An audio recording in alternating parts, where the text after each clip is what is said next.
to our podcast series on getting started in the data science industry. Today, we are joined by a very special guest who is an expert in the field and has a wealth of knowledge to share with us.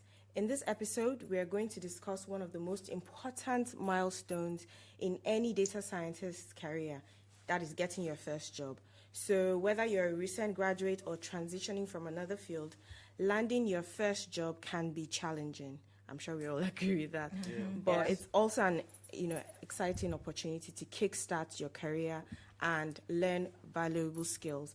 We're thrilled to have our guest speaker with us to share some insights and tips from his experience in the industry and then help us navigate the job search process to increase our chances of success. So without further ado, let's get started. Thank you so much, Allen, for joining us.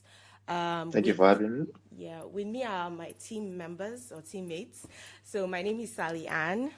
I'm Aisha. Nice to meet you. And I'm Jessica. Jessica, thank you very much. So we want to know who Allen is. All right. Of so course. Allen Akinkunle is a highly skilled machine learning engineer based in London, United Kingdom, with a passion for building intelligent data products using natural language processing and machine learning techniques. He's a data science senior manager with the emerging technologies team at EY, where he applies his extensive knowledge and experience to help the organization stay ahead of the curve. Prior to joining EY, Allen worked as a software developer, where he was responsible for building cutting-edge web and cross-platform mobile applications. His experience also includes working with startups in Lagos and London, where he helped build innovative solutions that have since made a significant impact in their respective industries. He holds a master's degree in data science from Lancaster University and a bachelor's degree in information technology and business information system from Middlesex University. Allen loves to solve problems with technology, and he's currently building Binder, a team culture building tool. Thank you. Thank you very much. Thank you. That's a very impressive bio. Yeah. I get talk to as well. Yeah. Okay, hearing from the horse's mouth, so we'd like you to actually help us to do some due diligence to your background and how you get involved into data science. Okay, so I think Jessica has done a very good job of talking about, discovered almost all the bases, Yeah. but at least for my professional experience. Yeah. So I suppose, so I'll answer the question you asked, how did I get into data science? So like Jessica said, I started as a software developer. So I schooled in Nigeria. I went to university there. I studied computer science, but it was horrible. It was completely disastrous. Yeah, So, I can relate. so I was, in the Federal University, interestingly, did that. Computer science, it was horrible. I never actually really learned anything computer science in that degree, but, I finished it. And I knew at some point I wanted to play, should I say, in the big leagues. So somehow managed to convince my parents. I got into AppTech. So they paid for AppTech, did 1 year in AppTech, and then I moved to England. So AppTech has this partnership with some universities in the United Kingdom where you finish a diploma in software engineering in AppTech, and then you move into a final year program in a UK university. Okay. So I did that. Did 1 year in the Middlesex University and got my degree there. So that's my second bachelor's degree. So I have 2 BScs, interestingly. Oh wow. So while I was doing while I was in the degree in Middlesex, I took a module called data mining, and that was my first exposure to the power of data and what it could do. And it was my favorite module because it was so good. I enjoyed it so much. It felt like I came alive again. Like studying was fun again. Yeah. And I just wanted to know everything about data, right? Wow. So I started researching. I'm like, I actually want to, because I was debating actually going for a master's in computer science at that point. Oh. But then I started reading more about data, and I saw at that point that it was, well, people were talking about data is new oil. That was the annoying headline you find in a I lot hope of. it's still the new. Well, we'll see. Nobody really knows at the moment. Yeah. You know, Okay. so it was like that, and I decided to. So I found Lancaster University, and at that point, I chose Lancaster over. So I had two options: Lancaster or UCL. Okay. Decided to go for Lancaster because Lancaster still has. Last time I checked, they still have this internship program as part of their master's program, right? So you do, I think, 8 months of solid daily studying, like coursework, going to class every day, doing all these things, labs, and then you do 3-4 months of placement. Yeah, So okay. actually, companies come to the program. So top companies come to the program, and they basically give you their brief, right? And you apply to those companies. If you like the brief, you go through an interview process, and then you get into the placements. Wow. So That's that was exactly why I chose Lancaster, because of that internship program. okay. So yeah, that's really how I got into data science. Not that I knew what it was Anything before I came prior. to That's it. awesome. Okay, That's good. amazing. Yeah, and your school gave you that platform as well, so that's really good. Okay, Yes. so many people dream of becoming a data scientist, but it can be tough to know where to start, especially when it comes to landing that all important first job. So, what advice do you have for aspiring data scientists who are looking to break into the industry and make a name for themselves? I mean, what are the practical tips that they can use to increase their chances of success? Yeah. So first, I'm going to caveat this by saying, because I haven't been entry level in I mean, I was entry level 5 years ago, 6 years ago. Yeah, So it means that you're an expert now. At least Senior, he's a a senior, so you would have the knowledge, as in to be able the tips that they can learn from. Yeah. I would say first thing is, it's great to know how to use PyTorch. It's great to know how to use TensorFlow, all those things. But in my experience, nothing actually beats having something you can show that you've built. Right? Oh, right. Your portfolio, Nothing your beats. project. Yeah. Yes, like a project. It doesn't have to be the fanciest thing. Okay. Find something you think you're interested in, right? And just build something from start to finish. Yeah. Gather data. Gather maybe disparate data sources. How do you bring them together? Just build something from start to finish. Something that can demonstrate, that can show to someone who is trying to hire you what you can bring to the table. And essentially, what you want to highlight is, one, your ability to be able to almost self-motivate, right? Because sometimes when you're working as a data scientist, sometimes you get very vague Maybe requirements. monotonous as well.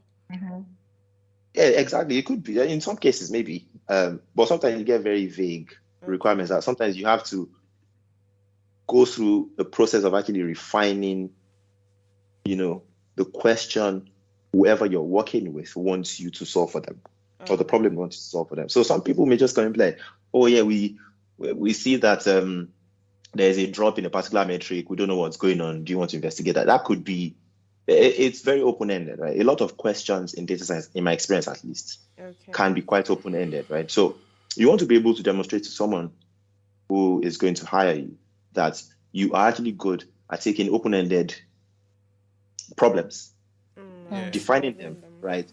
Putting defining them clearly, and then walking through those steps you've actually defined for yourself. That's a very useful in my opinion, in any field, in fact. Yeah. Being able to clearly define problems. And then I always flexible, advise. really. Yes, flexibility is a thing. Being able to, so something else I always say is write. write about it. I know it's hard sometimes to just write and be like, who is going to read it? It doesn't matter. I tell you, when I was interviewing for my first role here, my blog at that point was one of the things they touched upon. They were like, oh, we read your blog. I was like, oh, you read it? You know, that was very surprising for me because exactly. And again, if you look at, I mean, you'll find, if you go to my personal webpage, like the initial blog post I wrote. Yeah, I saw that. Exactly. It was on, what do I call it? Police shooting. Yes. Yeah. But, so at that point, I was concerned about, well, the rate of shooting in the US. And I was like, you know what, I'll just explore it. And there was this data set that I found. And I was like, you know, I will try to, just Explore. build something for myself, explore this way. And it wasn't the most difficult thing, but it just showed to the recruiter at that point that I could think of a problem, I could define it myself, I could go through the process, and I could write about it. Writing is a form of communication. You know, you have to be able to, a lot of times, almost every time, in fact, when you finish a project, you sometimes need to present it to different stakeholders, right? Yeah. And presenting involves you sometimes writing, speaking. You know, when you write, it forces you to be clear about what you're doing. It forces you. Exactly. Yes. So do a project, one or more, write about them. Put it out public. You don't have to worry about who's going to read this, or oh my God. It's very easy to overthink these things, like, oh my God, who is going to read? So how to import data into pandas but yeah. So what I would say to this is data storytelling seems to be an integral part of data science journey, and we have platforms like the Medium, LinkedIn, and Twitter, which are available for us to express that part of data science. I haven't heard that Discord. People use, software developers, they use Discord as well. Discord, it's more of like a community where people come together to share ideas and all. Okay. Yeah. So I think we should, in addition to knowing what you're doing, you should also be able to communicate your results properly. So absolutely. You already talked about how important it is to build a portfolio in data science and how it is very important in getting your first job. So what are the best practices that you think is important for creating an impressive portfolio? Best practices. I don't think, it's not going to be very different from what I've said. And again, keep in mind, I'm saying this is, this advice I'm going to give may be stale. Who knows? Hopefully it's not. It's to show curiosity. Like you want to demonstrate curiosity. You want to demonstrate being able to take initiative. You want them obviously demonstrate your technical skills. That's very important, right? So, everyone, the current craze right now in our field is the large language model craze. Everyone wants to try their hands at large language models and all that. And that could be an interesting, I suppose, project one could work on. It depends on, again, let me say that it depends on what type of data scientist you want to be. Okay. Yeah. So it's important to know that, right? There are different types of data scientists. There are product data scientists, people that sit within certain products, do ad hoc analysis for a product. So imagine someone that works at Twitter, for example, who is a product data scientist there, may work in a particular squad, a particular team, and that person will be concerned with, I suppose, analyzing data and making sense of that data, doing A/B tests, all that, right? There are data scientists like that. They are more, I suppose, machine learning engineers, right, that also do, I suppose, natural language processing stuff, which is the only thing I do in my own role, by the way.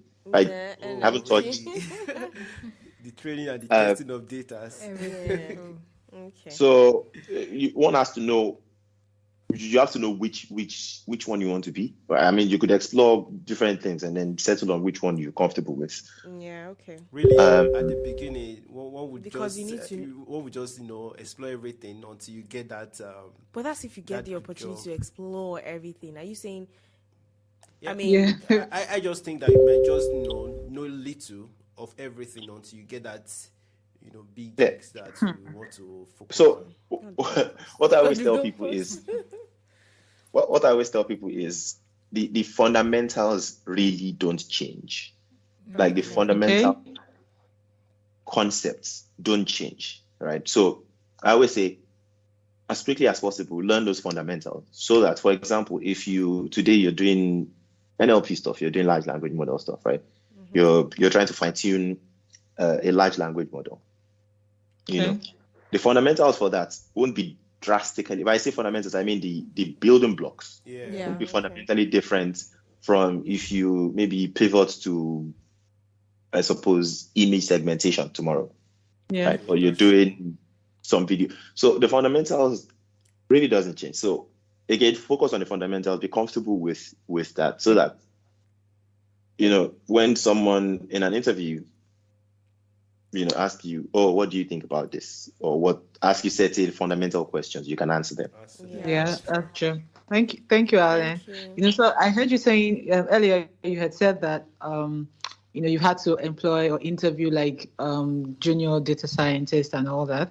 So I wanted to find out what skills or qualifications are typically sought out by employers when hiring for entry-level data science positions, and then how you think candidates can effectively highlight these in their job application.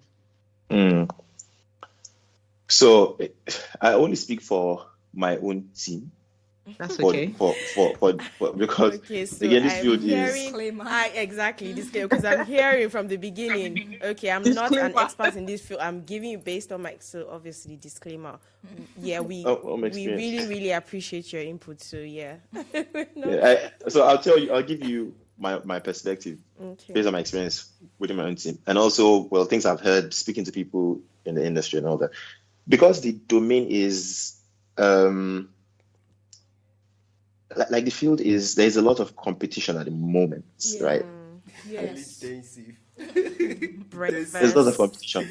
Daily So breakfast. you people that have some form of computing background, obviously kind of will be noticed first. And then those people, because you basically be like, yeah, this person has an advanced degree in this or that. You don't have to have an advanced degree, and you don't need to have a master's degree in this. It helps, but you don't have to. But if you have it, then it's good. Then it gets you into the door, and then you can show what you can do. But if you don't have those, it becomes extremely important for you to highlight projects that demonstrate the skills they want within that field. So that's when you need to have a strong portfolio of things you've done. Okay. Because you're basically telling them, I don't have the degree, but who needs the degree when I have this track record of things I've done? Yeah. Okay. So so we went through some like a long interviewing process where we're trying to expand our team in a very small way. It wasn't like a large expansion, but we just brought in one or two people. What we were looking for, interestingly, in my own team, was like NLP experience. Like if you don't have NLP, we're not even talking to you. Wow. So you've But that's already streamlined it. Yeah. Yeah, but that's because of the type of work we. That's why I said early. We're not hiring someone who was just fresh out of uni, unfortunately, because my team is very small. So we want someone who, knows what they are already doing. had some experience. Yes. So we're looking for that particular thing, right? So typically, I mean, jobs will have the description of the different type of skills they want. If you an understanding of, say, regression, all those things. An entry level role, I don't expect them to tell you, yeah, you must you must know all of these things. Yeah. They'll just describe, yes, do you understand how to, you understand how you have ML experience, you know how to explain some of these ML concepts, you know this, that. So that's how they'll typically define it. If you can, and obviously there are resources online that you can prepare for such entry level interviews, right? So we're looking for NLP experience. We're also looking for communication skills, because one of our interview processes is actually them. So we'll give you a take-home test. You do that, and then we tell you to just do like a presentation of your stuff, right?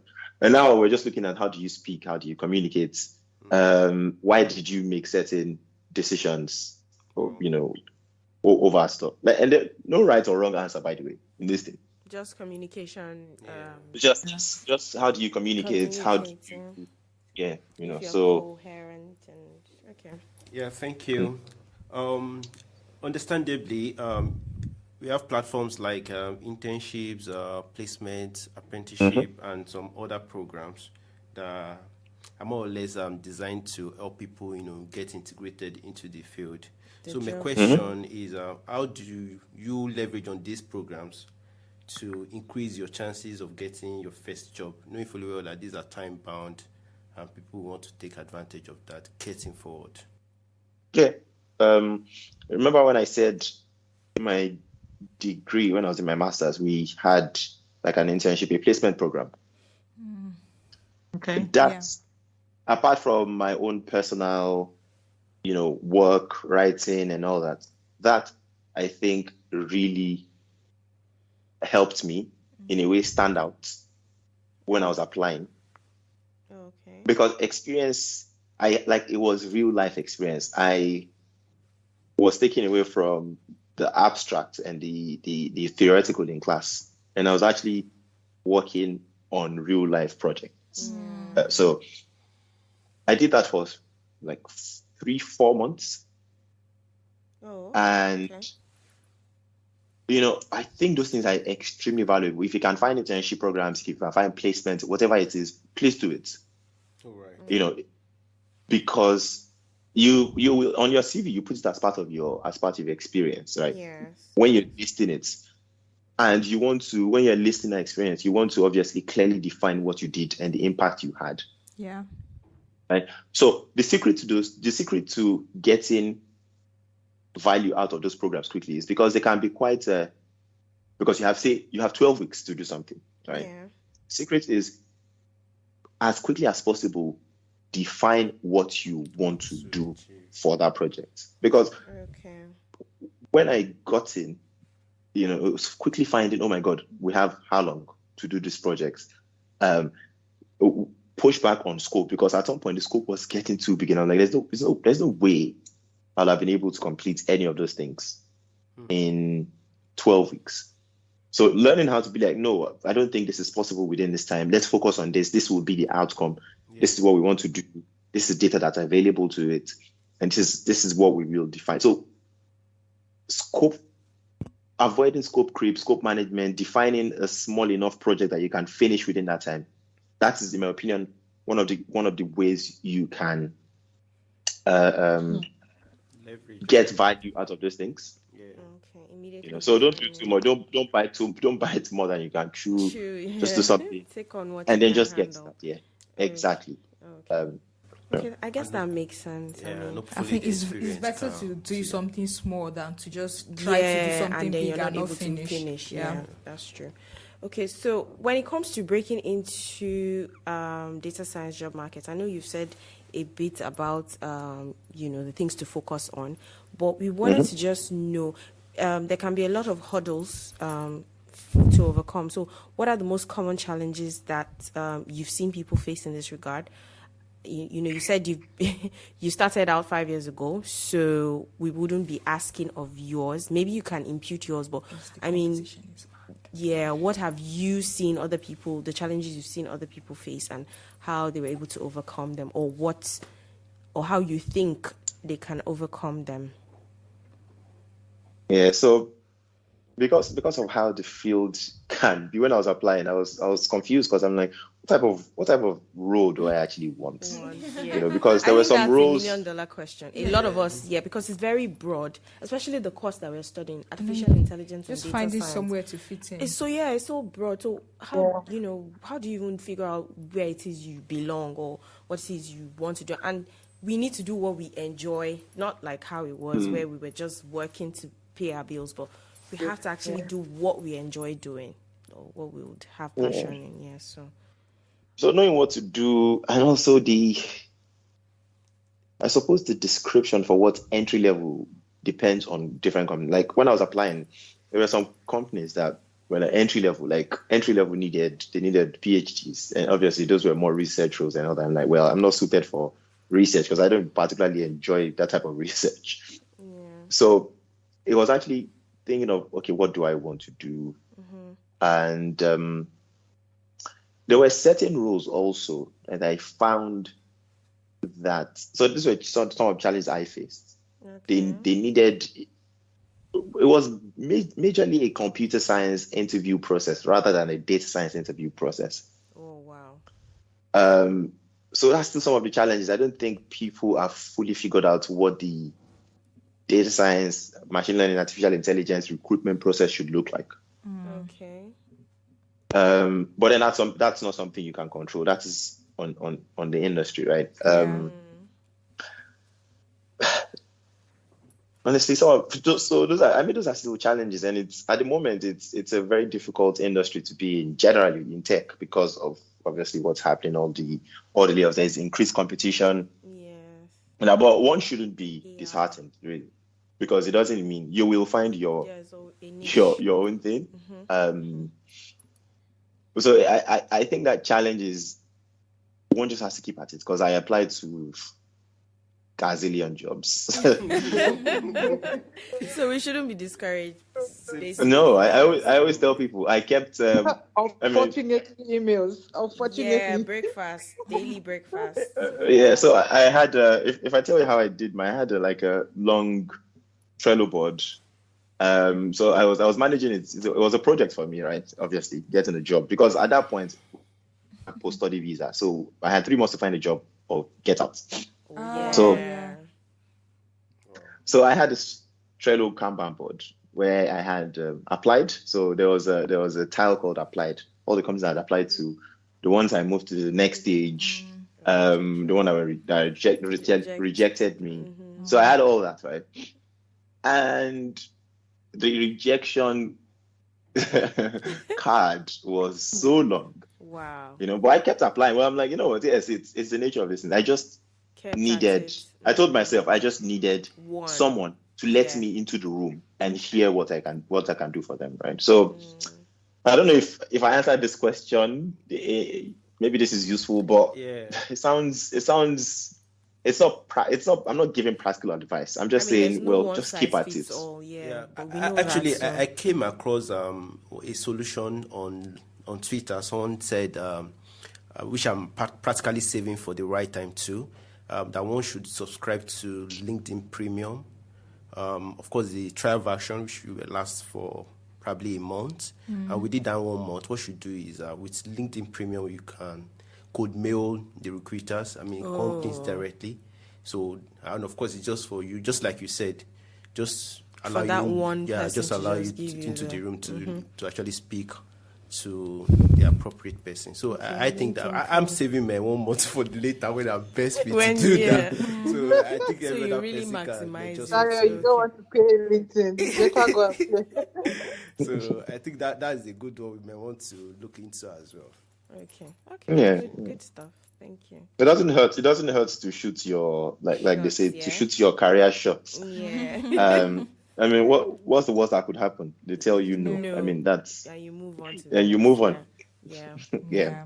Thank you, Allen. Thank you. Yeah. So we all know how networking is very important in almost every aspect of life and in other industries. So what strategies can aspiring data scientists use to effectively network and make connections in the industry? So I always advise something I did that was useful for me is Well, it's good to network with people that levels ahead of you, Yeah. because those people could, in a way, serve as unofficial mentors. Like, you just look at them, look at the moves they're making, how they're doing it, and try to see. Yeah, I mean, those people, for me at least, they serve one purpose. They tell me indirectly that it can be done. It's good to have people like that. Like, oh yeah, that person is in this. That person is in this role. Yes, it can be done. If that person did it, then I can do it also. It's very important to have that mindset. Okay. Right. So it's important to maybe network, but I don't think there's that much value. Again, this is my opinion. I always like to caveat things. I don't think there's that much value in networking with those people. You get more value, again, my opinion, when you network with people that are your peers, that are not too far away from you, that have that are, like peer networking. Just find people like you that you can learn together, that you can experiment with, together. Yeah. There's so much value in that, because then you grow together. Those people will understand your pain points more than someone who, the thing about pain is once you move past it, at the same time, so we know where we're coming from, and understand our challenges. challenges better. So pair networking is extremely important. So find people like you, not within your school alone, also outside. People, connect on LinkedIn, send messages to people, go to hackathons. Those are important. Those are good ways to network. Yeah, okay. That's great. Hackathons. Go to what's it called? So I use this app called Meetup, right? Meetup on Google? No, it's just I just downloaded some on my phone. Events. Okay. It's one of those things. It's Meetup, right? Meetup. And I literally just search for data science events. Well, I used to do that. I don't do that as much anymore. Okay. But before COVID, even way before COVID, I used to go to a lot of these events, and I'll meet people like me. And we just talk and be like, oh yeah, this is what I'm building, this is what I'm doing, this is how I'm experimenting, this is, I work here. And you'd be surprised how many awesome people you will meet at those events. So hackathons, meetup.com, data science events, looking for people that are kind of your peers and actively networking with them. Okay. And in a way, just shadowing people that are kind of above you.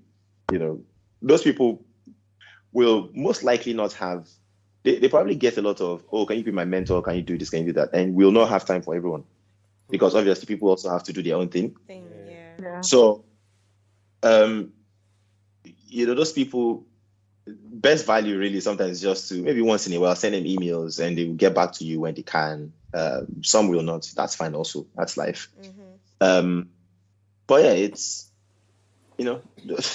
that's what I would advise really around networking and how to get value from that. But we're not taking away getting a mentor, at least maybe in. Oh no, I'm not saying I'm not saying that. If you find someone who has time to be your mentor, absolutely, that's very useful. Okay. That is absolutely useful. No, I wouldn't suggest not getting mentors. Yeah. Okay. Yeah. Okay. Thank you so much, Allen. Like, I'm writing things down. I'm just laughing because I have the podcast to always go back and listen to it. I'm just taking down a lot of points that you have been saying and dishing out. Well, thank you so much. So it brings me to the next question, which is, actually had an interview, an interview yesterday, and I was just painful because I wish we had this session before then. At least I knew one or two things I would have chipped in. But anyways, Sorry. I hope to have more. And so I would like to ask if you could just maybe give us one or 2 points on the key strategies for acing a data science interview, how to stand out from other candidates during the hiring process. So for example, for me yesterday, my according to them, my CV was very interesting because I was coming from a different background, but it looked like I had the experience and based on the project I'd done in school and all. But the questions they were asking me, I had done a lot of research on interview questions, but it was just weird. They were asking me simple questions that I wasn't expecting. I'm telling you, the guy was like, apart from select in SQL, what else? How did he even put that question? I'm serious. I was lost for like 10 seconds. So I was like, I would really appreciate if you can, just share some tips or some points on kind of interview questions that can make, the strategies one can have in acing a data science interview and how to stand out from other candidates. First one is how to ace a data science interview. Honestly, you have to just prepare. Like you have to prepare a lot. And luckily there are loads of resources online. Depending on the role. So you may want to prepare depending on your role. Some interview processes, some interviews, some companies will ask you statistic questions like, how do you, majorly maybe statistically inference, things like distribution and all those things. What's different between a Poisson distribution, all those things, right? Yeah. Statistics questions. Some will ask you. Again, that's why it's very important to read the JD and be ready for whatever question they will ask. Okay. Some obviously most of them actually will ask you ML questions, right? So they explain gradient descent, for example. How does it work? What's stochastic gradient descent? All those things. They will ask you. Scientists. Yeah, they will ask you core questions. Some of them will. So again, I'm saying the interview processes are very different, like extremely different. So there's no one size fits all. So it's important to actually study for them. So there's one. I've sent this to. Give me 1 minute. Let me look for there's this Udemy course. Now I don't particularly like Udemy, but there's this Udemy course I actually like. I used it once myself, and I've actually sent it to a few friends that I know, were interviewing. It's data science interviews. It's a Udemy course, and it's actually quite useful. Oh, really? I've heard about that before. Yeah, it is. I'm surprised. It has different sections. It covers different sections of data science, so SQL questions, different things. And okay. It's a case where, as a group, if you were deciding that we wanted to journey together. Yeah. It's a case of if it's a paid course, one person we can just all pay for one, and then we could just all access the account. Yeah. So you guys are looking for ways to Maxi, really, I've heard about that course before. Okay. It's something that someone. No, Alan will send it to us. Thank you so much. Yeah, so you got it in the show notes. But it's called. I just checked it. It's called Data Science Career Guide Interview Preparation. Okay. And it has sections on machine learning, design of experiments. Obviously, which is design of experiments is if you're doing A/B tests, right? So, probability theory, statistics, product analysis, and business metrics interview questions. Wow. So it kind of gives you like a broad, Is it prepares you designed towards data science alone or programming generally? Data science Right. alone. It's specific to data science. So I will share this so you can actually maybe put it in the show notes. Okay. But it's so much. found it to be quite useful. So thank you so much, Alan. I think we want to round off now. So we just wanted to know what your advice in general is, like a takeaway. Let's call it that. I didn't actually think that you asked me this question. So, takeaway is, I'm going to sound like all this aspire people, right?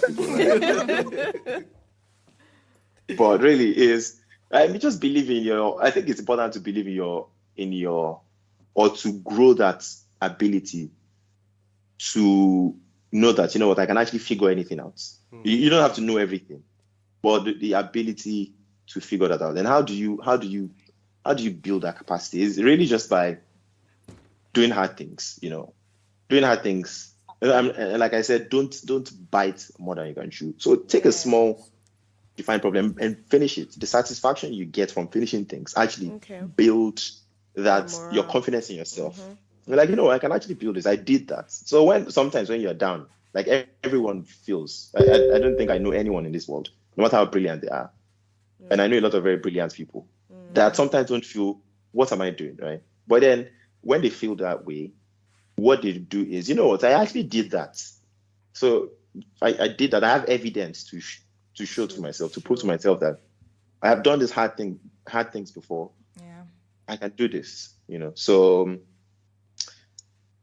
I don't know if that's something to take away, but that's what I have. Yeah. So, Thank you very much, Allen. Thank you for coming you did to justice, our podcast, and you did justice to all the questions we asked you, and all the advices. Thank you very much. We're noting them, and I guess our listeners are also paying attention. So thank you so much. I guess we have to work on ourselves and try to do more projects and improve our communication skills, especially public speaking. Yes, and, very important. Thank you very much, Allen. Thank you so much. We're really grateful. Welcome. Thank you. I really enjoyed speaking with you people. We look forward to meeting you soon. Yeah, hopefully. Okay. All right. So our listeners, we hope you've really enjoyed this episode of our podcast, and we will see you next time. Guys, please don't forget, if you enjoyed this episode, be sure to subscribe to our podcast series on Spotify, YouTube, and Medium, and also tune in for the next episode. Until next time, bye-bye. Bye, everybody.